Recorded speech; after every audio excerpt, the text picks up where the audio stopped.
naman yung mga BI. Yung mga bad influence. Eh, ikaw, di ka ba natatakot pag barkada mo medyo ganun, nagmi-BI? Kinikip mo pa rin? Hindi, hindi talaga ako nagfi-friend ng may pangit yung impluwensya. Umpisa pa lang. Umpisa pa lang. Sinasala mo Pag- na. Kasi yun nga, siya ang Ako bad yung bad influence. influence eh. Bad influencer. Totoo. Totoo yan. Totoo yan.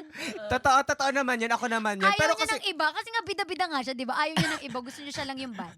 oo. Hindi, marunong kasi ako filter nga talaga, magkilala ng tao. Tahimik lang ako pero nakikilala ko pag base sa sa pagsasalita. Tapos kapag nakilala na kita sa pag-uusap pa lang, hindi na tayo magbabonding sa mga susunod na Parang okay na tayo, ganyan na tayo. At saka yung magkakilala na lang, hindi tayo friends. Kasi nga I know kapag friends nga talaga dapat may deeper connection. May bigat. May bigat talaga. So, Oo. ako na nga lang talaga yung nag-iimpluwensya ng pangit. Totoo naman. Aminado naman ako. Agree. Kunwari, hindi kasi, sige, Anong nasabihin ko na. klase?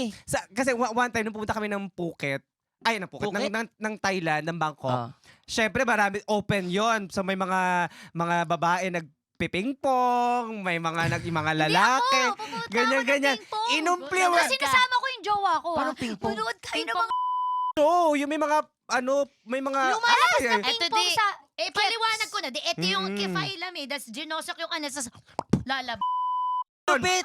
At meron pa yung Okay. Oo, Minakita tapos- na kasi ako Blade! nagbukas sa Tansan. Blade, blade, meron pa yung blade. Yung Merong blade, gaganon yun. Nilabas yung blade sa Grabe, nakatakot naman yun. Ganon. Hindi, Ang pro nga. sobrang galing nila. Ang pro. Alam mo, pag nandun ako, wow, sobrang galing.